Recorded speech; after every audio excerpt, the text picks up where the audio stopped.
Olá pessoal, tudo bem com vocês? Aqui quem fala é a professora Isadora Barreto, professora de Geografia e Filosofia através da Escola Arte SEB. Hoje nós iremos aqui trabalhar questões de assunto, em torno de recursos minerais, tá? Principalmente o carvão mineral. E eu quero convidar você a me acompanhar através do teu material. Pega teu caderno, pega teu livro, Você tá aqui numa sala de aula agora online, Independente de não ser presencial, nós estamos aqui trabalhando um conteúdo como se nós estivéssemos em uma sala de aula presencial, tá? Então é necessário que você pegue seu caderno, faça um cabeçalho. Vou sair aqui da tela para você dar um pause, tá? E eu quero que você escreva isso aqui que tá no quadro, tá bom? Combinado? Pode pausar.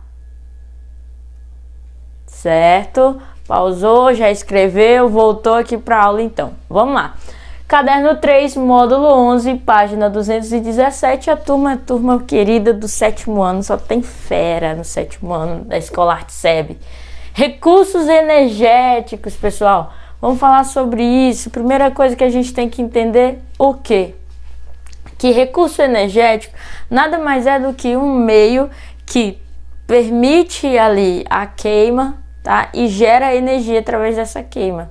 Ou melhor, nada mais é do que um produto específico, que algum produto que gera energia, que traz energia através da queima ou através de outros meios, ok? Como, por exemplo, através da geração de uma turbina, enfim. Recursos energéticos, então, são o quê? São recursos, meios, produtos que permitem a geração de energia, ok? Nós temos aí que tipos de energia? Nós temos energia solar, certo? Então, a gente tem, através da irradiação solar, com ali a captação através das placas solares, a transformação desse calor em energia. Nós temos também energia eólica, que é a energia do vento, ok? Então eu tenho ali turbinas, como que geradas, e alimentadas pela velocidade em que o catavento ele está se movimentando, Como o que são os cataventos? São aquelas grandes hélices, que estão ali girando de acordo com a velocidade do vento. E esse movimento de girar está gerando o quê? Energia, Está gerando essa energia que é levada para as turbinas e depois transformadas aí nessa energia, por exemplo, hidrelétrica que a gente tem, tá ok? Nós também temos aí as termoelétricas, que inclusive vou falar, então aguarde.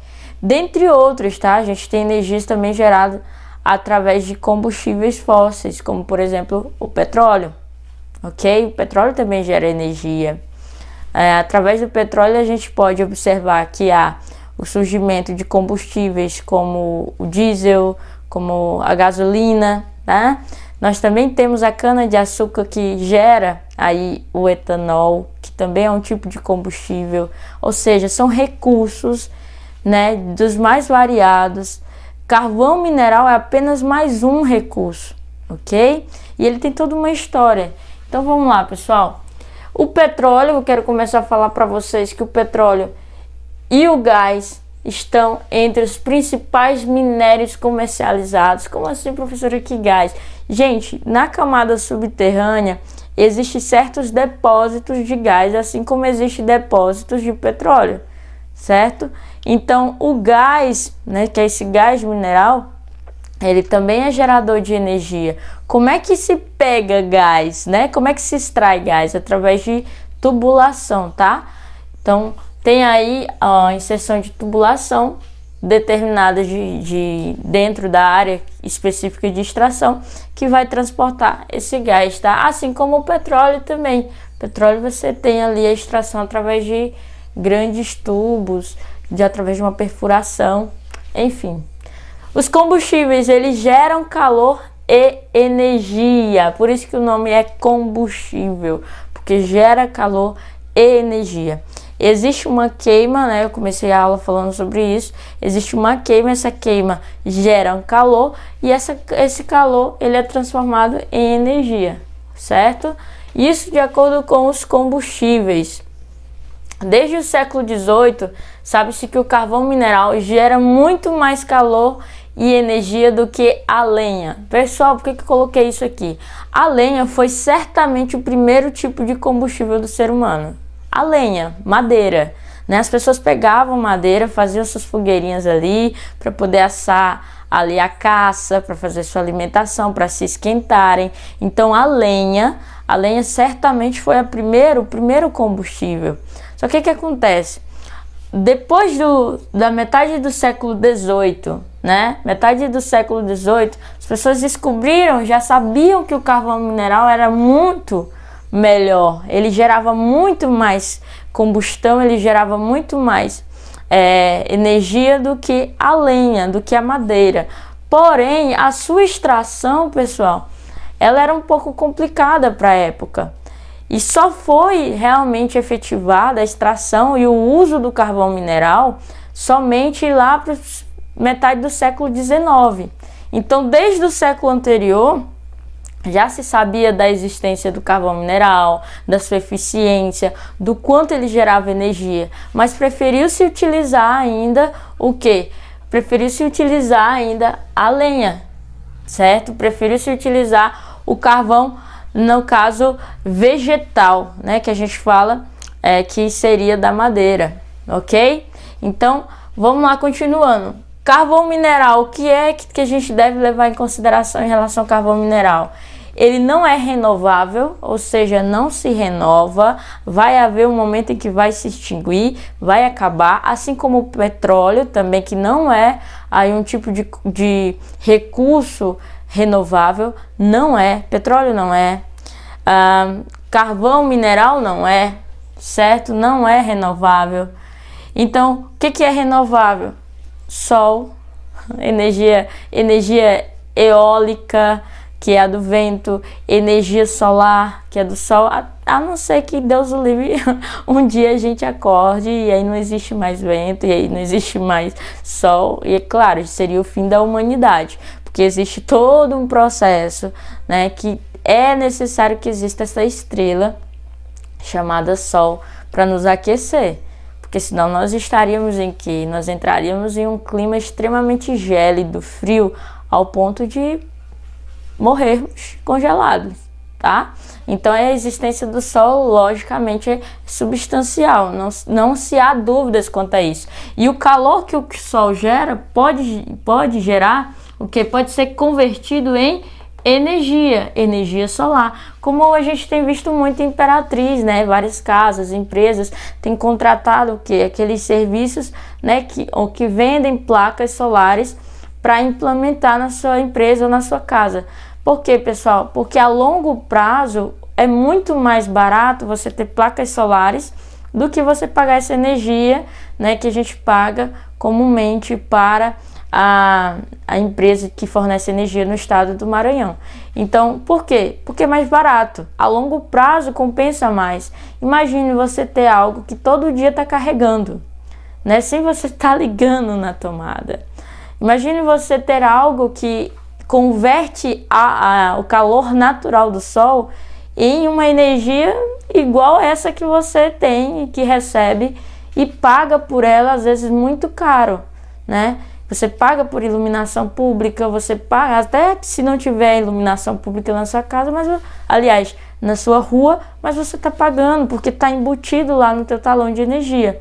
Então é muito mais interessante, para alguns casos, você pagar uma implementação de placas solares do que ficar com esse tipo de energia que a gente já comumente tem, né, em casa, essa energia residencial aí. Sua queima, pessoal, é muito poluente. Então vamos lá. O carvão mineral não é renovável. Ele é extremamente poluente, tá? Esses são dois pontos aí negativos. Não é renovável e é muito poluente. O que a gente pode então destacar? Que apesar de ele ter uma alta combustão, ou seja, ele queima de uma forma que ele gera bastante energia, porém ele gera ao mesmo tempo muita poluição. Então há uma contrapartida. Existem outros meios e outros recursos, né, energéticos que são menos poluentes e são mais interessantes. Eólico, solar, extremamente aí mais eficazes no sentido de quê? De que não são poluentes e que geram também energia, né? Outra coisa, o Brasil tem grande reserva, tá, de carvão mineral, mas no Rio Grande do Sul, no sentido de mais, tá? De muito mais no Rio Grande do Sul, ok, pessoal? O Brasil, ele tem uma grande reserva, mas principalmente no Rio Grande do Sul, essa reserva de carvão mineral, ok? O carvão mineral, ele é encontrado com facilidade, tá? Não é algo simplesmente do país, do Brasil. Existe também uma grande quantidade, muito grande mesmo, de carvão mineral na China. A China se utiliza muito mais do carvão mineral do que nós aqui no Brasil. Enfim, existe uma série de matrizes, né? Matrizes energéticas, e a nossa ela é composta principalmente por hidrelétricas, ou seja, a principal fonte de energia hoje no Brasil, né, do recurso energético que nós utilizamos é de hidrelétricas, ok? Ou seja, dos rios, né, onde há uma construção de barragem e geração de energia através da água do rio. Pessoal, aqui eu coloquei um sistema de quê? De termoelétrica.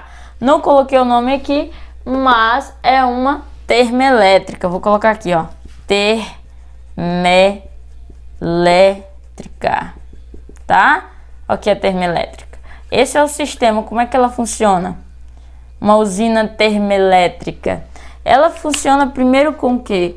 Existe aqui uma caldeira que tem água, certo? Essa caldeira tá cheia de água e ela é superaquecida embaixo com o carvão, né? Essa energia aqui, esse vapor, ele é transportado para a turbina, há uma transformação através do gerador e logo depois de finalizar todo o processo, há a distribuição para as torres de transmissão. Então, o que eu quero destacar aqui para vocês? Primeiro que tem uma caldeira. Segundo ponto aqui, existe uma turbina, um gerador e torres de transmissão, tá? São só 4, ó. Caldeira, turbina, gerador e torres de transmissão. Professora, todo o sistema de termoelétrica é só isso? Não, não é só isso. Isso aqui é só os pontos principais. Para você se aprofundar mais, né, para estudar mais a respeito disso, abre lá na página 219, tá? Que tem todo o esquema explicando minuciosamente como é que funciona. Até mais, queridos. Eu convido vocês a fazerem todas as atividades deste módulo e acompanharem sempre a Agenda Edu. Eu espero que tenha ficado claro. Até mais, guerreiros!